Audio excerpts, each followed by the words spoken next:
नमस्कार दोस्तों। स्वागत है आप सभी का हमारे YouTube चैनल पर।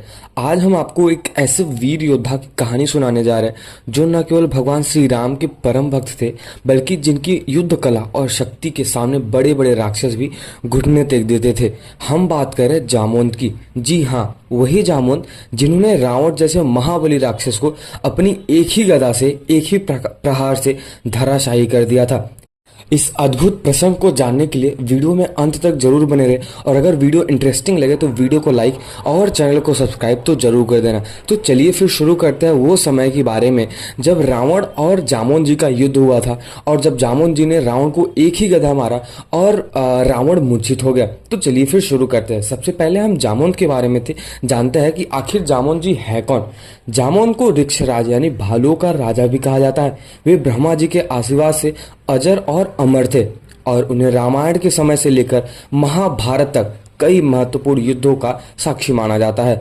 जामवंत जी न केवल शारीरिक बल में अद्वितीय थे, बल्कि उनकी बुद्धिमानी और युद्ध नीति भी अतुल्य मानी जाती है। भगवान श्री राम के सबसे प्राचीन और विश्वसनीय योद्धाओं में से एक होने के कारण वे साथ ही साथ हमेशा धर्म के पक्ष में खड़े रहते थे। अब हम बात करते हैं कि रावण और जामवंत जी में जब युद्ध हुआ उसके बारे में। जब भगवान श्री राम और रावण के बीच महायुद्ध छिड़ा, तब रावण ने अपने प्रचंड राक्षसों को राम की सेना पर धावा बोलने के लिए भेज दिया। यहाँ तक कि रावण खुद भी इस युद्ध का नेतृत्व कर रहा था। यह वह सब समय था जब श्री राम की सेना में जामवंत, हनुमान, अंगद जैसे महाबलशाली योद्धा भी शामिल थे। एक ऐसा समय आया जब रावण और जामवंत का सीधा मुकाबला हुआ।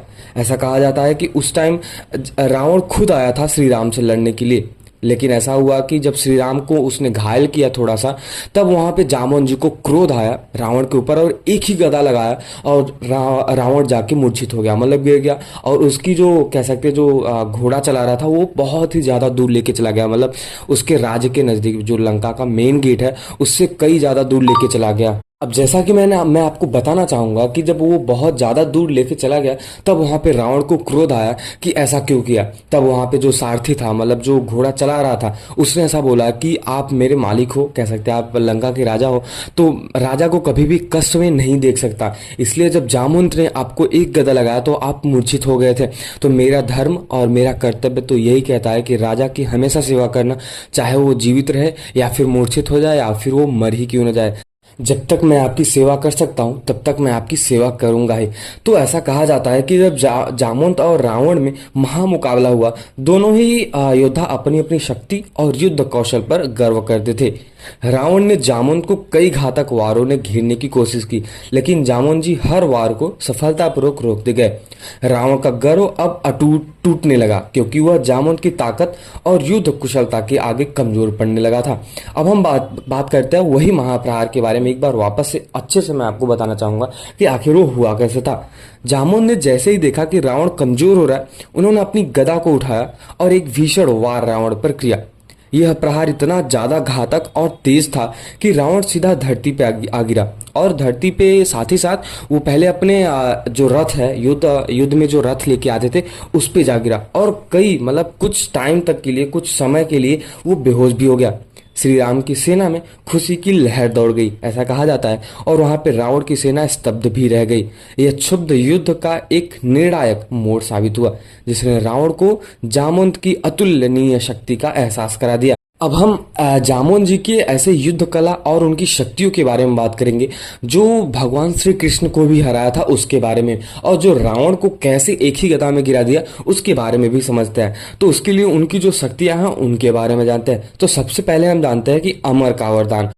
जामवंत जी को ब्रह्मा जी से ऐसा आशीर्वाद प्राप्त था कि जिसके कारण उनकी आयु त्रेता युग से लेकर द्वापर युग तक फैली रहेगी। उन्होंने न केवल श्री राम के रामायण के साथ ही थे, बल्कि उन्होंने महाभारत के युग में भी जीवित थे। उनकी अमरता ने उन्हें युगों युगों तक संघर्षों का साक्षी बनाया। अब उनकी हम बात करते हैं महाशक्ति, जो गदे में थी। जो गदा उन्होंने रावण के ऊपर चलाया था, और वही गदा का जो पावर था वो श्री कृष्ण को भी दिखाया था। जामवंत जी को सबसे बड़ी ताकत उनकी गदा भी मानी जाती थी। गदा युद्ध में उनका प्रमुख हथियार था, और इसे उन्होंने कई बार राक्षसों और अन्य योद्धाओं के खिलाफ भी इस्तेमाल किया था। रावण को गदा से प्रहार कर बेहोश करने का किस्सा कई शक्ति का प्रतीक माना जाता है। उनकी गदा का वार इतना ज्यादा तेज होता था कि सामने वाला योद्धा संभलने का मौका भी नहीं मिलता था। अब उनके बल और सहन शक्ति की बात करते हैं। जामवंत की शारीरिक बल और सहन शक्ति अतुलनीय मानी जाती है। वह अपने बल और धैर्य से किसी भी मुश्किल परिस्थिति का सामना कर सकते थे, चाहे वह राम रावण युद्ध हो या फिर लंका के विभिन्न राक्षसों से मुकाबला। जामवंत जी ने हर बार अपनी शक्ति से युद्ध में निर्णायक भूमिका निभाई है। अद्वितीय बुद्धि और नेतृत्व के बारे में जानते हैं। जामवंत जी न केवल एक महान योद्धा थे, बल्कि उनकी बुद्धिमत्ता और नेतृत्व क्षमता भी अद्भुत थी। उन्होंने लंका विजय अभियान के दौरान भगवान श्री राम और उनकी वानर सेना का कुशल नेतृत्व किया।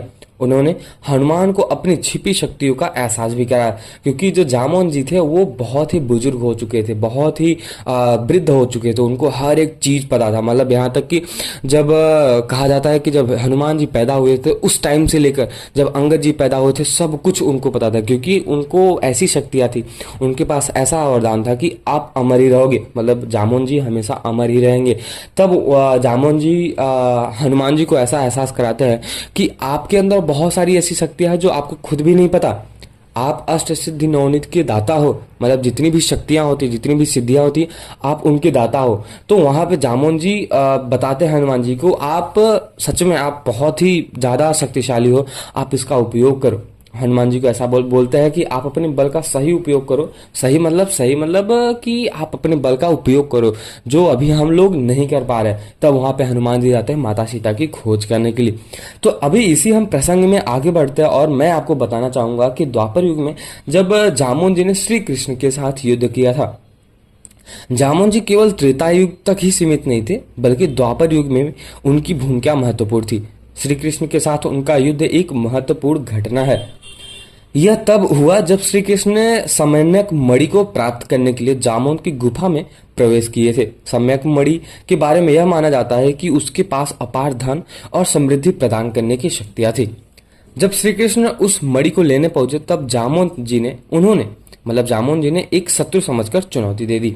यहाँ तक एक अद्भुत युद्ध हुआ जिसमें दोनों शक्तिशाली महायोद्धाओं ने अपनी अपनी क्षमताओं का प्रदर्शन किया। जामवंत ने अपनी पुरानी गदा युद्ध कला से श्री कृष्ण का सामना किया, जबकि श्री कृष्ण ने अपने चक्र और योग बल से जामवंत जी को टक्कर दी। ऐसा माना जाता है कि ये जो युद्ध हुआ था वो कई दिनों तक चला था, लेकिन अंत में जामवंत जी ने पहचान लिया कि श्री कृष्ण कोई और नहीं है बल्कि भगवान श्री राम के अवतार ही है। जामवंत ने श्री कृष्ण को मणि सौंप दी और अपनी बेटी जामवंती का विवाह श्री कृष्ण से कर दिया। अब हम उनके विशेषताओं के बारे में जानते हैं। भगवान श्री राम और कृष्ण दोनों के परम भक्त थे। जामवंत का जीवन त्रेता और द्वापर युग दोनों युगों में भगवान श्री राम और भगवान श्री कृष्ण के साथ जुड़ा हुआ था। वे दोनों अवतारों के परम भक्त रहे और उन्होंने इस दोनों महापुरुषों का साथ हर कठिनाइयों में दिया। आत्मज्ञान का प्रतीक जामवंत सिर्फ एक योद्धा ही नहीं थे, बल्कि आत्मज्ञान के प्रतीक भी माने जाते हैं। उन्होंने अपने बल और बुद्धिमत्ता का उपयोग हमेशा धर्म और न्याय और सत्य की स्थापना के लिए किया है। उनकी प्रेरणा से न केवल हनुमान जी ने अपनी शक्ति को पहचाना, बल्कि स्वयं जामवंत ने भी अपने जीवन के महत्वपूर्ण मोड़ों पर आत्मज्ञान प्राप्त किया था। तो इस वीडियो प्रसंग में हम अभी इस टाइम पहुंचे हैं कि रावण और जामवंत जी का जब युद्ध हुआ तो उसमें कौन विजयी हुआ, मतलब कौन सबसे ज्यादा शक्तिशाली था। बात करें दोस्तों, जामवंत की यह वीरता और साहस रामायण की उन कहानियों में से एक है जिसे शायद कम लोग ही जानते होंगे और शायद ही आपको भी पता ही होगा। जैसा कि मैं आपको बताना चाहूंगा, उनकी गदा का प्रहार इतना ज्यादा शक्तिशाली था कि रावण जैसे महान योद्धा उनके सामने टिक भी नहीं पाया।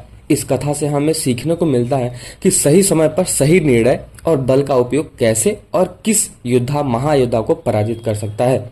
अगर आपको ये वीडियो पसंद आया हो, वीडियो को इंटरेस्टिंग लगा हो, तो वीडियो को लाइक कर देना और चैनल को सब्सक्राइब तो जरूर कर देना। तो इस वीडियो प्रसंग में आपने ये देखा कि जामवंत और रावण का जब युद्ध हुआ तो कौन विजयी हुआ। मेरे हिसाब से तो जामवंत जी ही विजयी हुए और वो रावण को परास्त कर दिए, क्योंकि जामवंत जी के पास बहुत शक्तियां थी। तो अगर आपको ऐसे ही वीडियो सुनने को अच्छा लगता है महाकाव्य के बारे में, महाकाव्य की कहानियों के बारे में, तो वीडियो को लाइक और चैनल को सब्सक्राइब तो जरूर कर देना। और अगर ये वीडियो इंटरेस्टिंग लगे तो अपने दोस्तों को जरूर शेयर करें। तब तक के लिए कमेंट बॉक्स में जय श्री राम जरूर लिख दे। और अगर आपका कोई भी सुझाव है, सलाह है, तो कमेंट बॉक्स आपके लिए ही खुला है। तब तक के लिए मिलते हैं किसी और वीडियो में। कमेंट बॉक्स में जय श्री राम और जय श्री कृष्ण तो जरूर लिख के जाना। मिलते हैं किसी और वीडियो में।